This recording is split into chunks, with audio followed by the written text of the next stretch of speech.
Ագահ, հարգելի պատգամավորներ, Ազգային ժողովը կառավարության առաջարկությամբ այսօր գումարել է արտահերթ նստաշրջան, որի օրակարգում ներառվել է 44 նախագիծ։ Սակայն պետք է նշեմ, որ նշված նախագծերից 29-ն են, որոնք երկրորդ ընթերցմամբ քննարկվող հարցեր են։ Այդ նախագծերը քննարկվել եւ առաջին ընթերցմամբ ընդունվել են հունիսի 16-ից գումարված Ազգային ժողովի հերթական նիստի ընթացքում։ Օրակարգում ներառվել են նաեւ 3 համաձայնագրեր։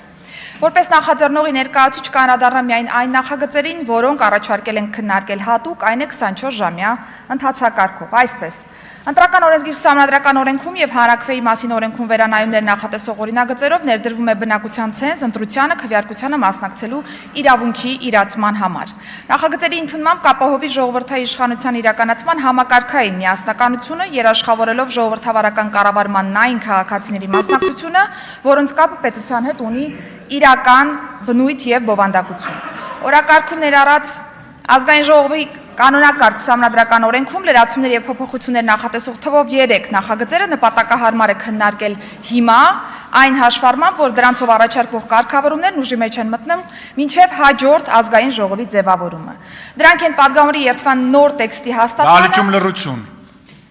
Ազգային ժողովի բացման օրվանից հետո падգամավորական էթիկային առնչվող հարցերով Ազգային ժողովի ժամանակավոր հանձնաժողովի ստեղծման, ինչպես նաև Ազգային ժողովի առաջին նստաշրջանի շարունակական եւ արդյունավետ աշխատանքն ապահովելուն ուղղված նախագծերը։ Հատկապես նկատեմ, որ այս նախագծերի ընդունման արդյունքում բացառվելու են այն դեպքերը, երբ առանձին պաշտոններում տեխնատու չառաջադրելու հետևանքով անհիմն ձգձգվում է առաջին նստաշրջանի ընթացքը։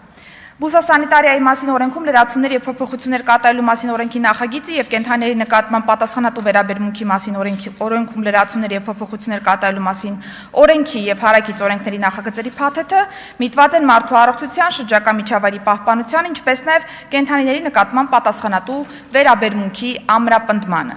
Ընտանեկան եւ կենցաղային բռնության կանխարգելման ու ընտանեկան եւ կենցաղային բռնության ենթարկված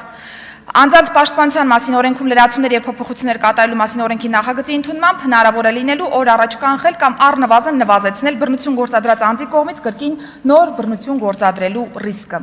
Օրակարգում ներառված է նաև քրեական օրենսգրքում լրացումներ եւ փոփոխություններ նախատեսող 2 նախագիծ հարակից նախագծերի փաթեթով։ Այդ նախագծերի փաթեթներից մեկով առաջարկվում է քրեական պատասխանատվություն նախատեսել պարտադիր զինվորական կամ այլ ընտրանքային ծառայության կամ զորահավաքային զորակոչից կամ վարժական հավաքներից խուսափելու նպատակով նախաձեռնված քրեական վարույթի ընթացքում նշանակված առողջական վիճակի հետազոտություն կամ փորձաքննություն անցնելուց, ինչպես նաև հետազոտման նպատակով նմուշ տալուց հրաժարվելու կամ խուսափելու համար։ Իսկ մյուսով խստացվում է պատասխանատվությունը ընտրակաշառք տվողների եւ ստացողների նկատմամբ հաշվի առնելով, որ այդ իրավախախտումներն ուղղված են սահմանադրական իրավունքների եւ ազատությունների դեմ։ Նման կարևորության հարցերը պահանջում են կարգավորիչ միջամտություն հնարավորինս սեմ ժամկետում։ Քաղաքացիական օրենսգրքում եւ հարակից օրենքներում առաջարկվող փոփոխությունների եւ լրացումների ընդունման արդյունքում կստեղծվի իրավական հնարավորություն օրենքով սահմանված ժամկետից հետո կառուցված եւ ֆիզիկական կամ իրավաբանական անձանց սեփականության իրավունքով պատկանող հողամասերում արկա առանձին ինքնակամ կառույցների հաշվառման եւ օրինականացման